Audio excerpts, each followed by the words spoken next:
자, 오늘 에베소서 3장 마지막 부분을 좀 따로 떼어서 보겠는데요. 3장 끄트머리에 붙어 있으니까 그저 3장의 결론쯤 되겠지라고 이렇게 편안하게 생각할 수 있는데, 오늘 3장 마지막 부분을 따로 떼어서라도 강의를 하는 이유가 있습니다. 굉장히 중요한 내용이 담아져 있습니다.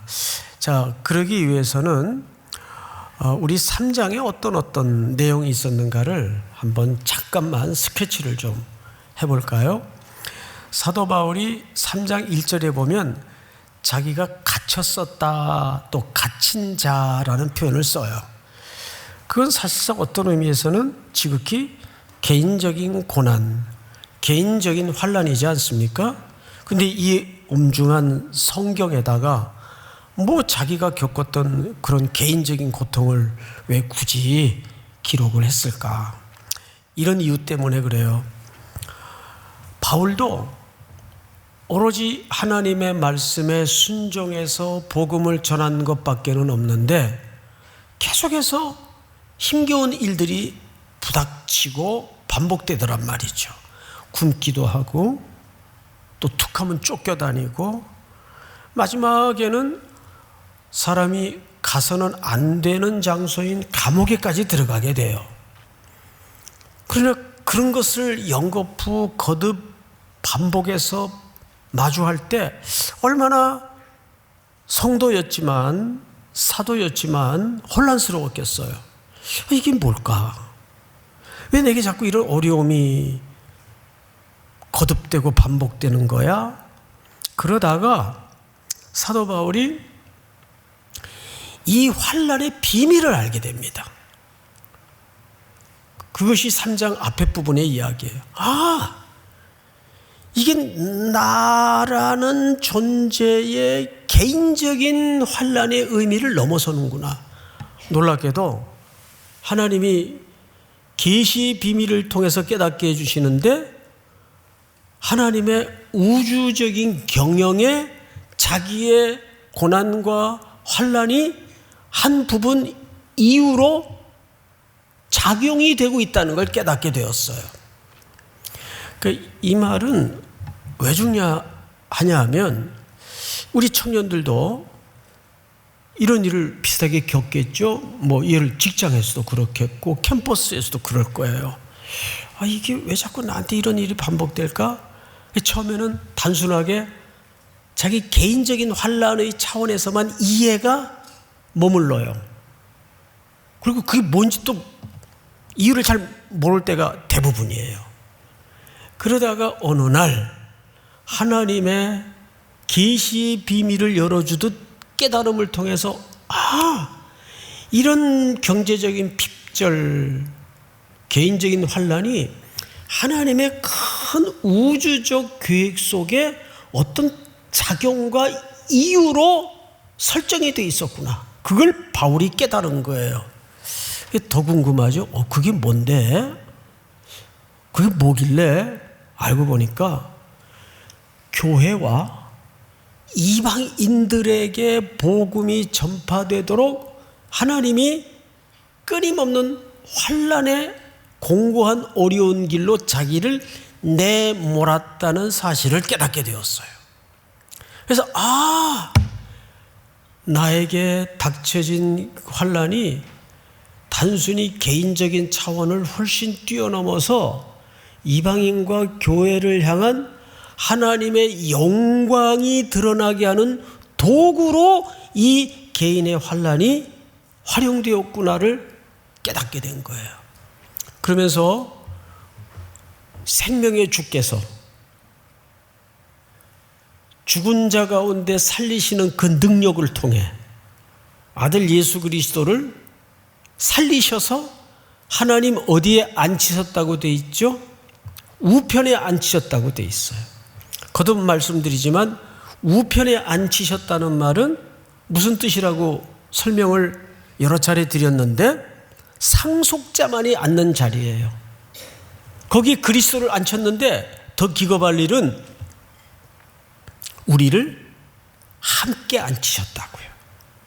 그 자리에, 그러니까 우리를 묶어서 그리스도와 함께 하늘의 유업을 잇고 그리스도와 왕노릇하며 그 상속자로서 우리를 거기에 앉히셨다는 이야기를 앞부분에 한 거예요. 그래서 이제 오늘 본문의 첫 절인 14절을 보시면 이러므로라고 시작이 되죠. 그러므로 내가, 이제 바울이 두 번째는 기도를 합니다. 기도. 그래서 세 가지 기도를 하는데 오늘 이 세 가지 기도가 굉장히 중요해요.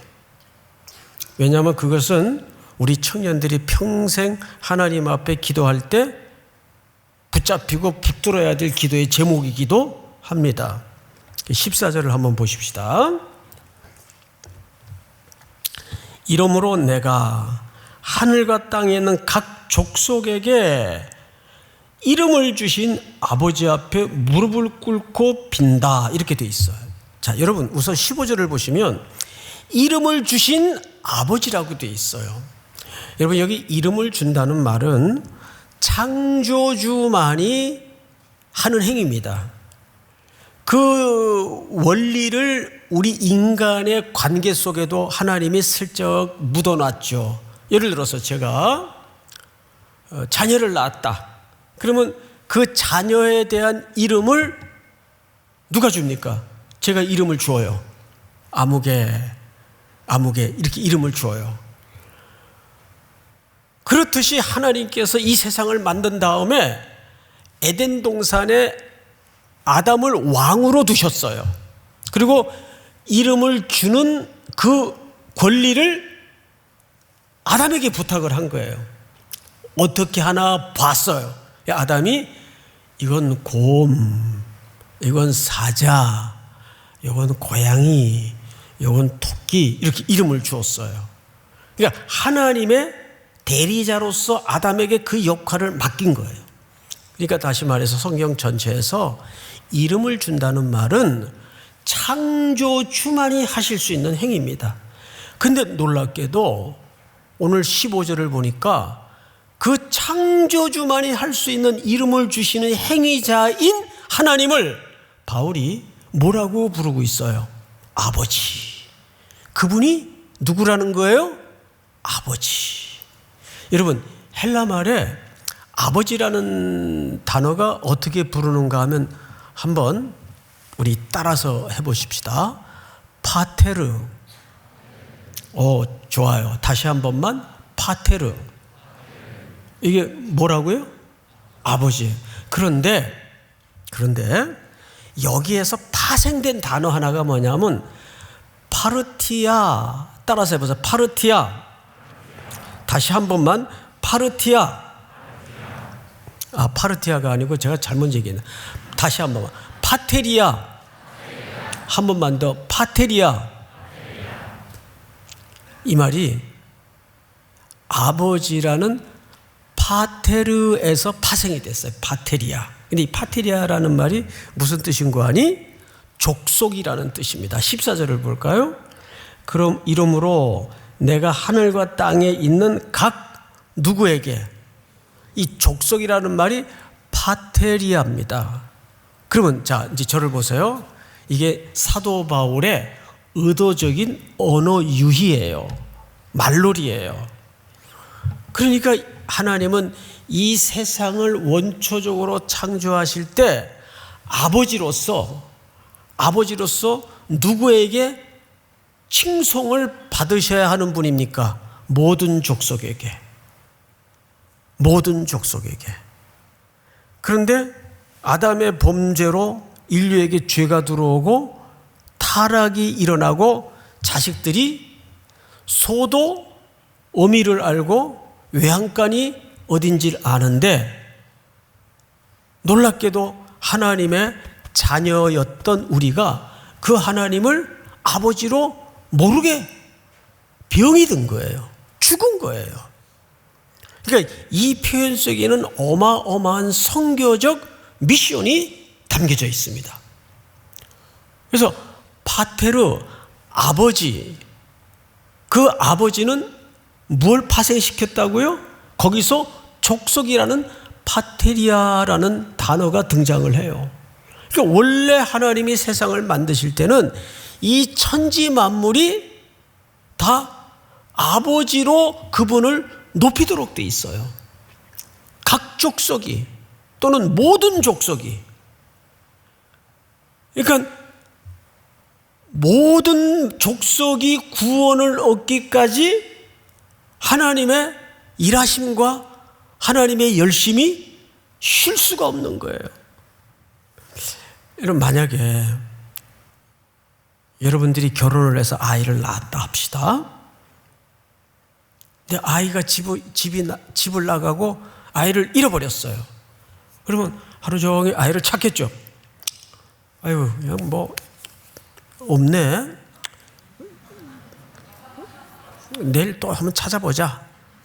그러겠어요? 그러지 못해요. 찾도록 찾고 찾기까지 찾아요. 샅샅이 뒤져가면서 찾아요. 지금 이 14절 15절의 이 언어의 유의 속에는 그 하나님의 강렬한 잃어버린 백성들을 향한 목마름이, 하나님의 갈급함이 담아져 있는 거예요. 바울이 이름을 주신 아버지 앞에, 바테르 앞에 누가 돌아와야 돼요? 각 족속인 파테리아가 돌아와야 돼요. 믿습니까? 자, 그 앞에 이제 기도합니다. 무릎을 꿇고 빈다라고 돼 있어요. 그런데 이상하죠? 원래 우리가 성경을 읽어온 바로는 유대인들은 무릎을 꿇고 기도합니까? 아니면 서서 기도합니까? 서서 기도해요. 또 구약 같은 경우에는 성전에서 손을 높이 들고 기도를 하죠. 보통 서서 기도를 해요. 누가복음에도 보면 성전에 바리새인과 세리가 들어가서 서서 기도하죠. 근데 여기는 왜 바울이 무릎을 꿇고 그랬을까요? 중요한 이유가 있어요. 제가 이번에 이렇게 이제 귀국을 하면서 뭐 영화나 좀 볼까 하고 K무비를 뒤져봤어요. 그랬더니 내가 좀 한 번 꼭 봤으면 했는데 시간 관계상 보지 못했던 영화 하나가 거기 있더라고요. 남한산성이라는 영화를 보게 됐어요. 사실 별 기대를 안 하고 보았는데 볼만하더라고요. 거기에 이제 최명길 예조 판사가 나오고 김상원이라는 이조 판사가 나와요. 둘이서 격렬한 그 언쟁이 내내 이어집니다. 큰 주제가 뭐냐 하면 살아서 죽을 것이냐, 죽어서 살 것이냐. 이게 명제. 그러니까 명분이 중요하냐, 실리가 중요하냐. 사실 그 영화에서는 그렇게 결론을 냈다고 볼 수가 없는데, 왕실과 조정의 신하들이 청나라 군대의 습격을 피해서 남한산성으로 숨어들어요. 그리고 완전히 고립무원의 상태에 빠집니다. 그 영화는 역사의 사실을 픽션으로 영화화한 거예요. 물론 각색이 좀 있겠지만 바탕은 팩트입니다. 47일간 그 안에서 벌어지는 이야기들인데 계속 이 둘이가 싸워요. 결국 청나라에서 칸이 성 앞까지 도착을 합니다. 칸은 이제 우리식으로 얘기하면 왕이죠. 그리고 대국답게 그냥 조그만 성을 공격하지 않고 항복을 요구합니다. 그 항복을 할 것이냐 안 할 것이냐를 15일간 그 신하들이 어마어마한 논쟁을 벌이죠. 결국 항복할 것을 결정하고 말을 타고 왕이 터벅터벅 성 밖을 나가다가 여기서부터는 내리셔야 됩니다. 그러니까 성 밖에서부터는 걸어가야 돼요, 왕이. 그리고 칸 앞에 도착을 해서 3번 절을 합니다. 눈밭에 무릎을 꿇고 정말 슬퍼요. 가슴이 아리고 실제 있었던 역사니까 청나라 칸에게 인조 왕이 무릎을 꿇고 9배를 하고 3번 절을 하죠. 그 절하는 행위 자체가 무슨 뜻인지 아세요?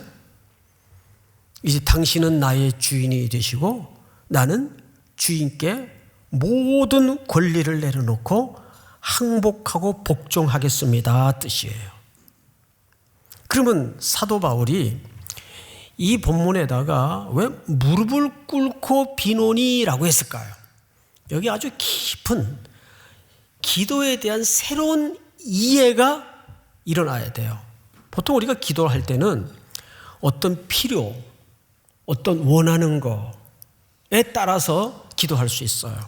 그래서 그 원하는 거를 얻어내는 결과로만의 기도, 단선적인 이해를 가질 수가 있는데 사실 그 기도의 한 면만을 본 겁니다. 진짜 기도는 하나님께 설득당하는 게 기도예요. 내가 이런 걸 원했지만 우리 그 모범의 사례를 겟세마네 동산에서 만날 수가 있죠.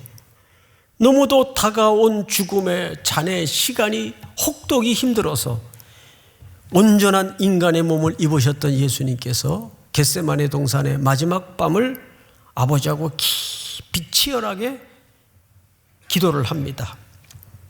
예수님의 기도를 보면 이렇게 맺어지죠.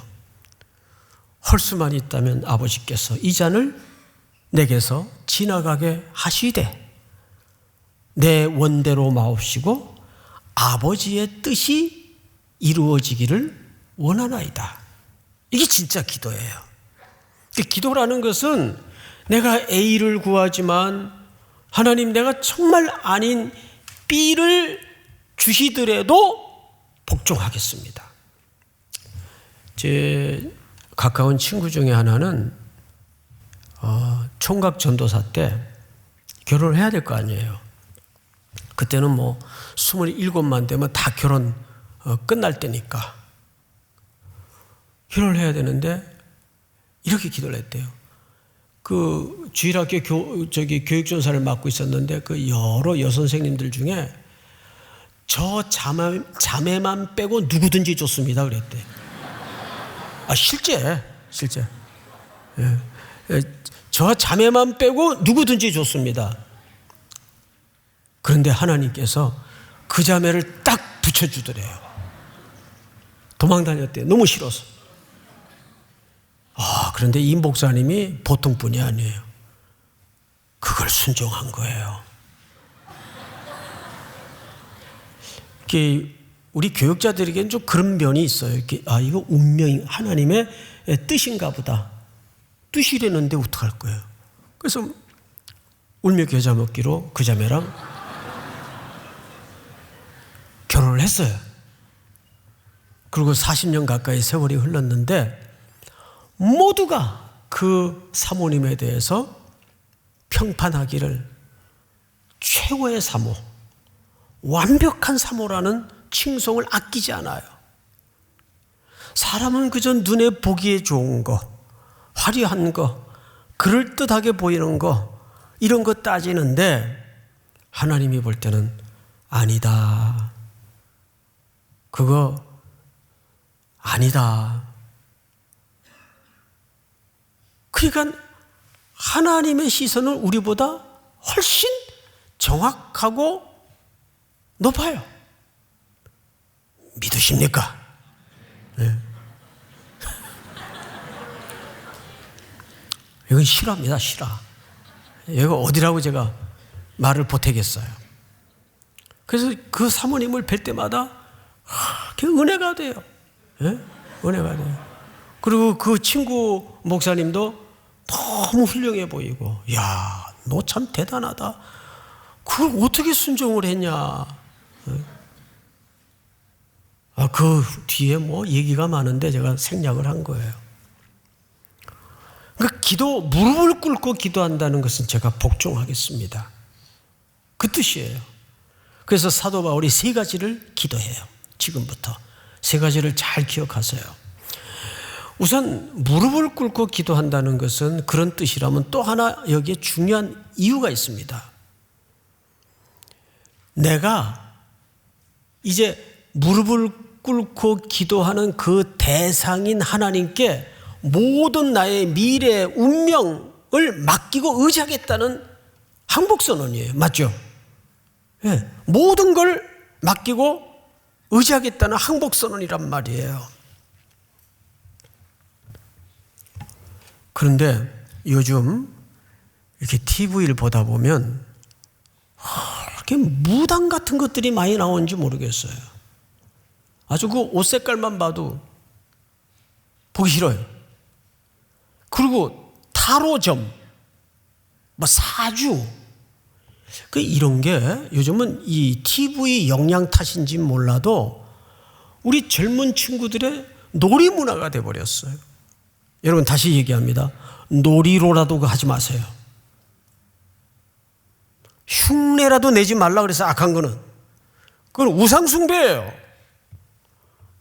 제가 오래전에 일본에 선교사님 친구 선교사님 뵈러 출장을 갔었는데 그 친구 숙소에서 늦게까지 이야기를 하다가 제가 묵는 호텔까지 데려다 준다고 이제 걸어서 신주쿠 거리를 지나가고 있는데 12시가 다 됐어요. 인적도 드물어지고 밤도 깊었는데 건물을 이렇게 딱 하나 두고 그 늦은 밤에 여러분 같은 아주 젊은 청년들이 빌딩을 뺑 돌라 줄을 서 있어요.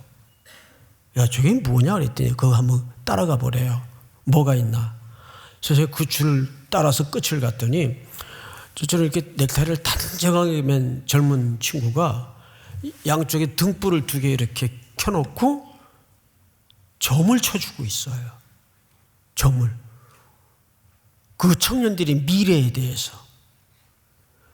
이런 게 얼마 있지 않아 우리나라로 지금 넘어온 거예요. 근데 대한민국은 참 희한한 게 뭐 하나 촉발이 되고 타문화권에서 생성된 문화가 동기 유발이 되면 그게 즉각적으로 수입이 돼서 그 원조보다 더 부흥을 시키는데 탁월한 민족이에요. 예? 원조보다 또 더 잘하고. 그건 누구 뭐 욕할 거 없어요. 왜 그런 걸 흉내를 내고 그런 걸 왜 받아들이세요? 하지 마세요, 그런 거. 절대 하지 말아야 돼요. 놀이로라도 하지 말아야 돼요. 그런데 지금 백화점 같은 데 가봐요. 그 코너가 다 있어요, 이제는. 타로 점쳐주는 코너. 왜 이런 현상이, 일본이 얼마나 최첨단 국가입니까? 얼마나 정밀한 국가입니까? 그런데도 왜 그런 게 성행하고 대한민국은 왜 그런 걸 자꾸 흉내내죠? 불안해서 그래요. 미래에 대해서. 뭐 손 없는 날, 뭐 길일, 예수 믿는 사람이 길일이 따로 어디 있어요? 매일 길일이지. 에? 자, 월요일은 누구 날이에요? 월요일도 주일이에요, 주일.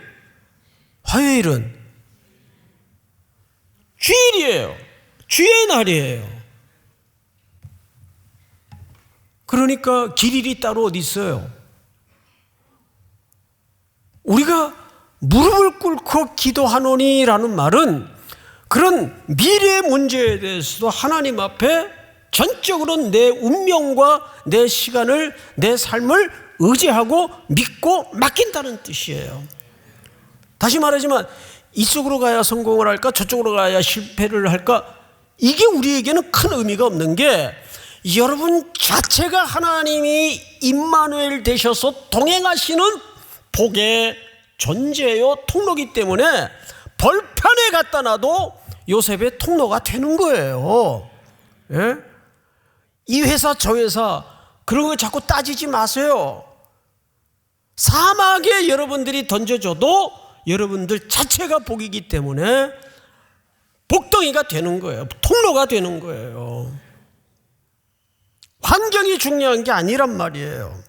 믿습니까? 첫째 뭘 기도하나?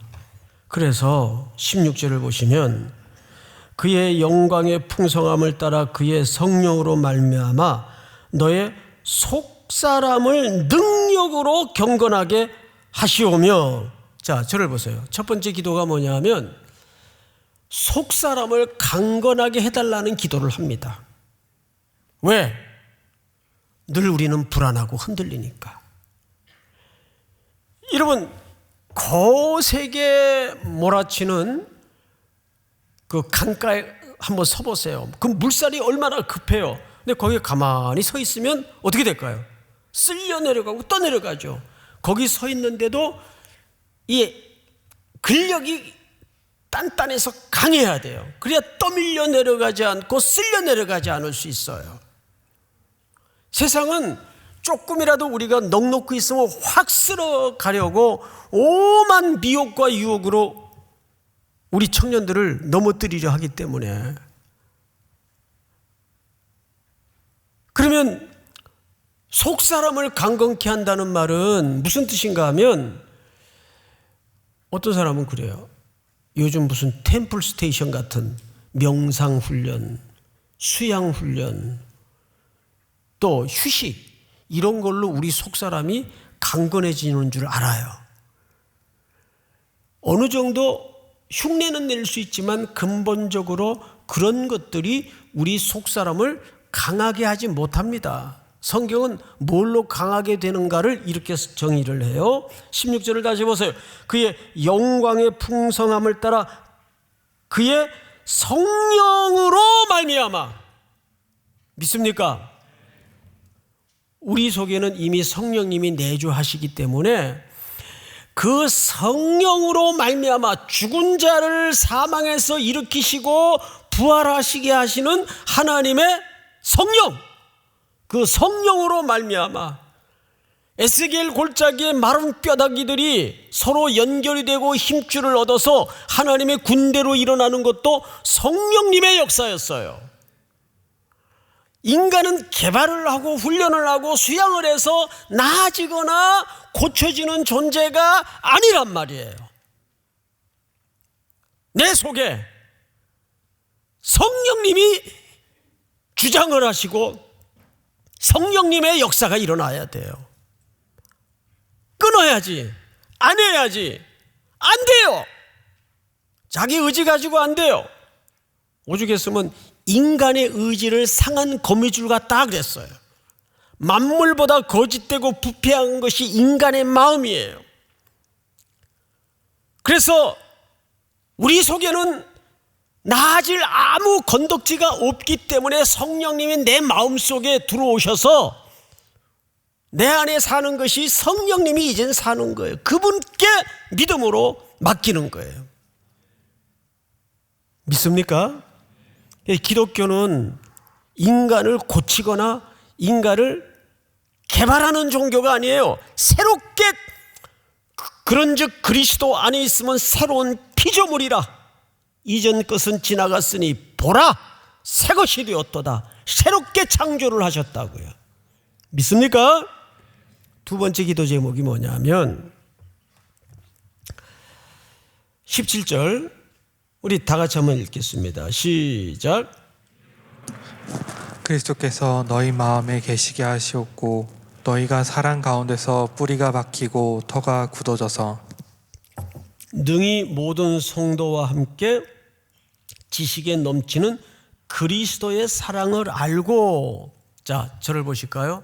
바울이 두 번째 기도했던 제목이 뭐냐 하면 그리스도의 사랑을 알게 하옵소서. 이게 두 번째 기도 제목이에요. 자, 사랑이라는 것은 이런 A4 용지에다가 빼곡하게 love is, 사랑은 나누는 것이다, 사랑은 참는 것이다, 사랑은 기다리는 것이다, 사랑은 배려하는 것이다. 그리고 달달달달 밤새 외웠어. 그럼 사랑 끝? 다 된 거예요? 사랑이 말이나 학습이나 암송으로 완성이 되는 겁니까? 여러분, 사랑은 몇 가지 특징이 있어요. 사랑은 경험으로만 배우게 돼 있어요. 그래야 안 그래요, 여러분? 다시요. 사랑은 경험으로만 배우게 돼 있어요. 그림에 폭포를 봤어요. 이야, 되게 멋있겠다. 아, 여기 한번 가봤으면 좋겠다. 그래서 그 폭포 앞에 갔어요. 뭐 옆에 사람이 뭐라 그런지 소리가 안 들릴 정도로 그 물 쏟아지는 그 폭포 소리에 그 물줄기를 눈으로 직접 봐요. 2D로 보다가 4D로 본 거예요. 4D. 예? 이 느낌이 같을까요? 다를까요? 다르고 말고요. 근데 저 밑에 보니까 그 폭포 밑을 지나가게 하는 유람선이 하나 있어. 나야가라에 가면 그런 배들이 돌아다녀요. 배를 타고 우비를 뒤집어 쓰고 이제 그 폭포 밑으로 들어가와요. 그러면 4D로 보던 거하고 차원이 같을까요? 또 다를까요? 또 달라요. 완전히 달라요. 우리는 사랑하면 로마서 5장 8장의 말씀처럼 십자가에 내 죄를 대신해서 죽으신 그 사랑만 외우고 있어요. 그래서 우리의 하나님에 대한 사랑의 이해는 갈보리 언덕에만 머물러 있어요. 그런데 성경은 뭐라 그래요? 19절을 보시면 그 너비와 길이와 높이와 깊이가 어떠함을 깨달아 그랬어요. 깨달아.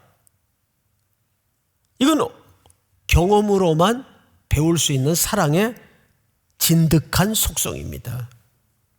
그런데 그럼 이걸 예를 들어서 여러분 저 40, 50대 남자분들이 여러분 아버지들이 제일 많이 보는 프로그램이 뭐예요? 나는 자연인이다. 에? 그 심산유곡에 아무도 없는데 강아지 몇 마리 데리고 소 키우고 닭 키우면서 거기서는 누가 시비를 걸지도 않고 상처받을 일도 없어요. 거기서 누구랑 사랑을 하며 누구랑 사랑을 배우겠어요? 그 개들하고 닭들하고. 그래서 성경을 잘 보세요. 뭐라고 성경이 써 있나? 여러분 18절을 잘 보세요. 능히 모든 성도와 함께 그랬어요. 자, 앞을 보실까요? 사랑은 교회라는 공동체 안에서 경험하고 배우는 겁니다. 다 고슴도치처럼 가까이 갈수록 서로를 찌르고 문제가 많은 사람들이 모였겠죠. 저서부터. 그런데 그 속에서 서로 배려하는 법을 훈련하고 절제를 배우고 하고 싶은 말을 참는 걸 배우고 어떤 형제가 공고한 환경에 처해 있으면 나눠줘야 되겠다라는 마음이 일어나고 그 나눔을 통해서 형제가 한번 크게 회복이 일어나고 그 형제는 그 은혜를 잊지 못해서 또 비슷한 처지의 형제들에게 내가 다음에 이런 일이 있는 형제들이 내 옆에 누군가 있으면 나도 그렇게 해줘야 되겠다. 우리 간사 형이 나한테 해준 것처럼. 그거 나는 자연인이다처럼 심산유곡에 혼자 들어가가지고 그런 걸 연습할 수 있어요? 없단 말이에요. 어디 안에서? 성도와 함께 그랬어요. 성도와 함께. 교회는 완전한 데가 아니에요. 상처도 받고 상처도 주고 문제가 많아요. 거기서 그리스도의 사랑을 훈련하고 연습하는 거예요. 믿습니까? 그래서 여기 18절에 보시면 능히 모든 성도와 함께 그리스도의 사랑을 알고 그런 거예요. 마지막 세 번째로 바울이 뭘 위해서 기도했나? 19절 보시면 우리 전체 한번 같이 읽어볼까요? 시작. 그 너비와 길이와 높이와 깊이가 어떠함을 깨달아 하나님의 모든 충만하신 것으로 너에게 충만하게 하시기를 구하노라. 마지막 세 번째가 하나님의 충만으로 충만케 하옵소서. 이 말은 원문 그대로 직역을 하면 이런 뜻입니다. 하나님이 우리를 구원하시고 부르신 목적지는 하나님의 충만한 데까지 우리를 이끌어가는 게 하나님의 목적이다 그 말이에요. 그러니까 우리는 반드시 어디에까지 이를 것이 분명해요. 하나님의 충만에까지 이를 것이 분명해요. 왜? 이걸 하나님이 계획하셨으니까, 또 하나님이 시작하셨으니까. 중간에 내가 불순종하고 넘어지고 연약하고 깨지고, 그래도 하나님은 하나님의 충만한 그 마지노선까지 우리를 이끌어 가신단 말이에요. 여러분, 이 확신이 있어야 돼요. 그래서 이 지상교회는 상처도 받고 상처도 경험하고 주고받지만, 그래서 부족하고 연약하지만, 그래도 이 시대에 그래도 교회만이 소망인 이유가 있어요. 목사님 산보 예배 때인데도 이렇게 기운이 넘치는 거 보니까 잘 쉬고 왔나 보다. 잘 쉬었어요. 잘 쉬었어요. 정말 잘 쉬었어요. 자, 그 이유를 띄워주세요. 첫 번째, 여러분, 첫 번째 한번 읽습니다. 첫째, 왜 교회를 통해서만이 소망이 있는가? 첫째, 시작.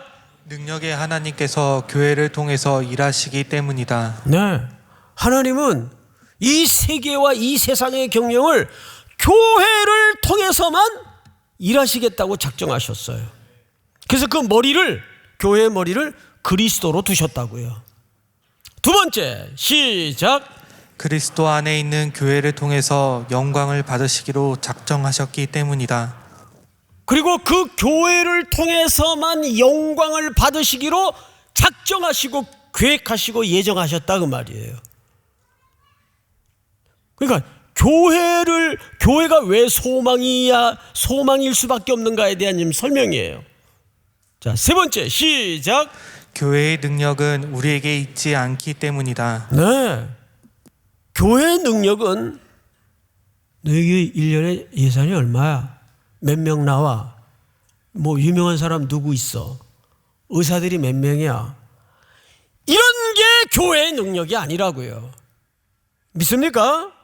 교회의 능력은, 그래서 우리에게 인간의 어떤 조건의 교회의 능력이 있지 않아요.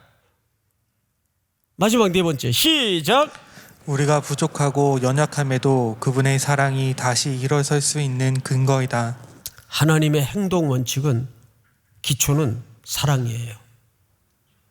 우리의 구원이 거기서 시작이 되었어요. 이게 하나님의 행동 방식이에요. 사랑밖엔 난 몰라. 이런 노래도 있잖아요. 여러분, 세상의 유행가들이, 또 걸그룹이 부르는 노래라든지, 가만히 우리가 그거를 은혜로 받으면 메시지가 어마어마하게 많아요. 그 속에. 예? 저희 그 학생 때 불렀던 유명한 노래 중에 사랑해 당신을 정말로 사랑해, 그 주님으로 바꿔봐요. 그런 복음송이 어디 있어요? 예? 하나님은 땅에 있는 것이나 하늘에 있는 것이 다 통일하도록 돼 있어요. 성속이 우리에겐 따로 구분되어 있지 않아요. 예? 기타를 가지고 술집에서 띵까띵까 하면 그건 세상을 위한 악기가 되지만, 여기서 우리 강 목사님이 어깨에 메고 그 줄을 튕기면 주님을 높이는 노래가 되잖아요. 예? 옛날에 저희들 교회에서 기타 쳤다가는 뒤통수 맞고 그랬어요, 장로님들한테. 그래서 저희 나이 비슷한 사람들이 다 뒤가 납작해요. 하도 여기 맞아가지고, 교회 다닐 때 기타 치면 진짜 그 뭐라고 그러고 야단쳤어요. 오늘 바울은 세 가지를 위해서 기도했어요. 첫째, 속 사람을 강건하게 해 주십시오. 둘째, 그리스도의 사랑을 알게 해 주십시오. 셋째, 하나님의 충만한 데까지 우리를 이끌어 주십시오. 다 일어나십시다. 나의 기도하는 것보다